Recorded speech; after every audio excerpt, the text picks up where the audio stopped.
Hello everyone, welcome back to the channel. So आज के video में हम जो टॉपिक डिस्कस करने जा रहे हैं ये आपका आईआईटी सीड का प्रीवियस ईयर क्वेश्चन पेपर है। और जो क्वेश्चन आज हम डिस्कस करने जा रहे हैं ये क्वेश्चन आपका हमेशा प्रॉब्लम आइडेंटिफिकेशन वाला क्वेश्चन है और हम ये वही क्वेश्चन आज के वीडियो में डिस्कस करेंगे। अब जो ये प्रॉब्लम आइडेंटिफिकेशन वाला वीडियो है, ये क्वेश्चन ये वीडियो दोनों चीज मैं बोलूंगी। ये क्वेश्चन हर साल आईआईटी सीड में आता है जो कि 20 मार्क्स का होता है और ये कोई एक प्रोडक्ट देता है। जैसे इस क्वेश्चन में हमें जो प्रोडक्ट दिख रहा है वो टूथब्रश दिख रही है। शायद किसी क्वेश्चन में उसने एक बस स्टैंड का कॉर्नर दिया होगा, कोई रेलवे स्टेशन का कॉर्नर दिया होगा और उसमें से आपको वो कोई प्रॉब्लम आइडेंटिफाई करने को बोलेगा और उस प्रॉब्लम के साथ ही साथ या तो वो आपसे प्रॉब्लम बोलेगा, मोस्टली क्वेश्चंस में तो प्रॉब्लम ही बोला है उसने बताने को, या फिर सोल्यूशन पूछेगा। जब सोल्यूशन पूछेगा तो सोल्यूशन लिखा होगा और जब नहीं पूछेगा तो उसमें ऐसे वर्ड लिखा होगा डू नॉट सजेस्ट सोल्यूशन। तो यहाँ पे हमें इन क्वेश्चंस में सोल्यूशन तब तक नहीं सजेस्ट करना है जब तक क्वेश्चन लैंग्वेज ने सोल्यूशन नहीं मांगा है। जब वो सोल्यूशन मांगेगा तभी आप सोल्यूशन सजेस्ट करिएगा, अदरवाइज आप सोल्यूशन सजेस्ट मत करिएगा। अब स्टार्ट करते हैं इस क्वेश्चन के साथ। सबसे पहले तो क्वेश्चन पढ़ते हैं। shown below is the picture of a toothbrush. According to you, what are the 6 most important problems that user might face while using such a toothbrush? Illustrate and annotate these problems in the space provided and describe each problem in one sentence. अब ये illustrate and annotate का मतलब है कि आपको draw भी करना है और annotate माने आपको राइटिंग लिखना भी है उन प्रॉब्लम्स के बारे में, वो भी इन वन सेंटेंस। ठीक है। अब इन क्वेश्चंस में आपको क्या करना है कि आपको अपने प्रोडक्ट से स्टिक रहना ही है। अब सोचो मेरे माइंड में तो बहुत सारी चीजें आ रही हैं, शायद टूथपेस्ट आ रहा है या टूथब्रश होल्डर आ रहा है, बट ये सारी चीजें मुझे अभी अपने माइंड से हटा देनी है। मुझे बिल्कुल वो सारी चीजें अपने माइंड में नहीं रखनी है। यहाँ सिर्फ एक मेरा प्रोडक्ट है, वो है टूथब्रश। सबसे पहले हम सब टूथब्रश डेली लाइफ में यूज करते हैं, डेली यूज करते हैं और हम सबको कहीं ना कहीं कुछ ना कुछ प्रॉब्लम होती है। ये हमारी है मैनुअल टूथब्रश, अभी तो इलेक्ट्रिकल टूथब्रश भी आ गई है, बट जैसे कि हमारी टूथब्रश मैनुअल है तो हम स्टिक हमारे मैनुअल टूथब्रश के ही सॉल्यूशन से रहेंगे। ठीक है, तो चलिए स्टार्ट करते हैं। पहला जो प्रॉब्लम है, प्रॉब्लम सबके लिए अलग अलग हो सकती है, तो प्लीज जजमेंटल मत होइएगा। जो 5 to 6 प्रॉब्लम्स हैं अभी हम डिस्कस करने जा रहे हैं। हाँ बिल्कुल, आपके अगर कोई सजेशंस हैं या आप इसमें कोई इनपुट देना चाहते हैं, those are most welcome in the comment box, but please don't be judgmental on the basis of these 6 problem कि ये 6 प्रॉब्लम में ये नहीं हो सकता है, ये नहीं हो सकता है। ये मेरा परसेप्शन है, शायद आपका परसेप्शन मुझसे भी अच्छा हो, शायद कोई बेस्ट सोल्यूशन के साथ आप निकले, बेस्ट प्रॉब्लम के साथ आप निकले, तो we are most and very very welcome in the comment section. So सबसे पहले अगर मैं इसमें इस टूथब्रश के लिए मेरे लिए सबसे पहले जो प्रॉब्लम होगी वो है इसके ब्रिसल्स।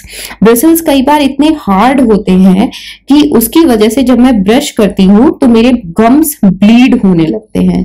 तो ब्रिसल्स हार्डनेस ये मेरे लिए प्रॉब्लम है, शायद किसी और के लिए नहीं भी हो सकती है, बट हमारे प्रोडक्ट से हमें स्टक रहना है। और इस क्वेश्चन पे ज्यादा से ज्यादा हम 5 से 10 मिनट देंगे जिसमें हम इलस्ट्रेट भी करेंगे इस चीज को और खत्म कर देंगे। ठीक है। अब इलस्ट्रेट करते टाइम आपको इसमें प्लीज ध्यान रखिएगा कि पूरा बैकग्राउंड या सारी चीजें डिटेलिंग मत दीजिएगा। आपने हल्का सा लिप शो किया, लिप शो के साथ टीथ बना दिए, टीथ से ब्रश का हेड दिखा दिया थोड़ा सा और उसी पे से ब्लीड गम्स दिखा दिए जिसमें हो जाएगा ब्रिसल्स हार्डनेस, और यहाँ पे आप bleed leads to bleed gums, leads to bleed gums. ठीक है। अब सेकेंड पॉइंट देखते हैं। सेकेंड जो मेरे लिए प्रॉब्लम लगता है मुझे वो है इनएडिक्वेट cleaning, इनएडिक्वेट cleaning of brush. इनएडिक्वेट cleaning of brush कैसे? फॉर एग्जाम्पल अगर मैंने ब्रश किया और कई बार मेरा टूथपेस्ट जो होता है ब्रश के बेस में सेटल हो जाता है, जम जाता है ब्रश के बेस में, और जो माइन्यूट फूड पार्टिकल्स होते हैं वो भी मेरे ब्रश के बेस में अटक जाते हैं कई बार। तो इसीलिए इनएडिक्वेट cleaning of brush bristles. Third problem जो मेरे लिए हो सकती है, मेरे लिए है, वो है लिमिटेड रीच ऑफ टूथब्रश। अब लिमिटेड रीच ऑफ टूथब्रश से मेरा क्या मतलब है कि जो मेरे माउथ में every person, every human being is having a different mouth, किसी किसी का माउथ स्पेस छोटा होता है, तो दैट्स वाई ये जो ब्रश होती है ये आपके बैक कॉर्नर्स में इजीली नहीं पहुंच पाती है। That's why limited reach of toothbrush. Fourth problem जो मेरे लिए इसमें है वो है इसकी ग्रिप। अब इसकी जो ग्रिप है ये मेरे हाथ में पकड़ते ही स्लिप हो जाती है, जिसकी वजह से ब्रशिंग मेरे लिए अनकंफर्टेबल हो जाती है। इसका हैंडल डिजाइन, इसका ग्रिप अनकंफर्टेबल करता है आपके ब्रशिंग को। ग्रिप जो है ये स्लिप ऑफ ग्रिप, ठीक है। फिफ्थ प्रॉब्लम जो मेरे लिए इसमें है वो है इसी सरफेस से ही रिलेटेड है, वो है टिंगलिंग। जब मैं ब्रश होल्ड करती हूं तो मुझे शार्प पेन होता है मेरे पाम सरफेस पे। Tingling, sharp pain eight palm surface. तो ये जब मैं ब्रश होल्ड कर रही हूं, अब ब्रश का जो ये हैंडल है ये कंफर्टेबल नहीं होता है मुझे पकड़ने में। Slip of grip is a different thing, tingling is a different thing. Tingling में आपका जो पाम सरफेस है उस पे शार्प पेन होता है। स्लिप ऑफ ग्रिप जब हाथ से आपका ब्रश छूट जाता है, that is slip of grip. तो ये थे मेरे 5 प्रॉब्लम्स। अब sixth problem, last and sixth problem, वो है बैक्टीरिया बिल्डअप। अब इस पे बैक्टीरिया बिल्डअप कैसे होगा? Bacteria buildup. अब टूथब्रश जो है मेरा ये ओपन स्पेस में रखा रहता है बाथरूम में, जिसकी वजह से एयरबॉर्न बैक्टीरिया इस पे कैच होता है, जो कि आपकी आपके छोटे छोटे इंसेक्ट्स भी हो सकते हैं, आपके फ्लाइज हो सकते हैं, वो आपके टूथब्रश एरिया पे सिट करते हैं, जिसकी वजह से बैक्टीरिया बिल्डअप होता है। तो ये है 6 प्रॉब्लम जो कि इस पर्टिकुलर प्रोडक्ट में हमने आइडेंटिफाई की है।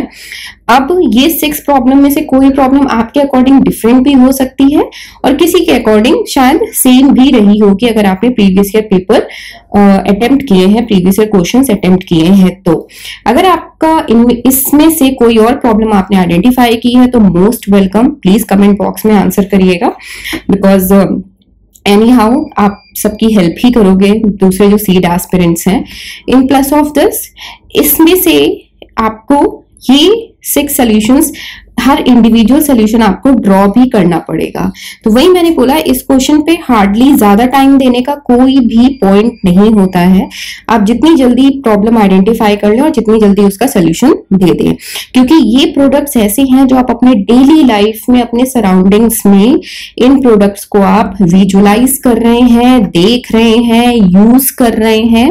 और अगर मैं एक नॉर्मल सी चीज बोलूं तो इस ब्रश में हमें एक और प्रॉब्लम भी हो सकती है, बट यहाँ पे वो एडिक्वेट है या नहीं वो मुझे नहीं लगा, इस वजह से मैंने यहाँ पे नहीं बताई। वो ये है कि जब हम ब्रश करते हैं, at the time of brushing our teeth, जो टूथपेस्ट होता है वो कई बार या फिर जो वाटरी फोम पेस्ट स्ट्रक्चर होता है वो कई बार ब्रश से डिप होने लगता है। वो भी एक प्रॉब्लम है, बट अभी इस पॉइंट पे वो एक्यूरेट नहीं बैठ रही है इस क्वेश्चन और इस प्रोडक्ट के साथ।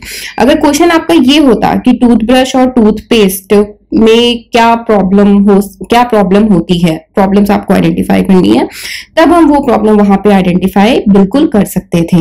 अभी के लिए ये 6 प्रॉब्लम्स इस पर्टिकुलर प्रोडक्ट के लिए मोर देन सफिशिएंट है। अगेन, अगर please don't be judgmental on these 6 problems. अगर आपके पास कोई बेस्ट सोल्यूशन है, you are most welcome in the comment sections. And seed की पार्टी की भी क्वेश्चन सोल्यूशंस हैं चैनल पे, आप अगर वो देखना चाहते हैं तो प्लीज देख लीजिएगा। एंड ऐसे ही प्रॉब्लम आइडेंटिफिकेशन के और भी क्वेश्चंस आपके पास आते रहेंगे, तो आप प्लीज वो भी देखिएगा जरूर। Thank you so much for watching this video. अगर ये वीडियो ने थोड़ी सी भी आपकी सीट के एंट्रेंस एग्जाम में कहीं पे आपको गाइडेंस में हेल्प किया है, please like the video, please subscribe to the channel and please share the channel with your friends, with your other seed or NID or NIFT aspirants, as we will be coming coming up more solutions for the design thinking questions and the problem identification questions like this. Thank you so much for watching this video.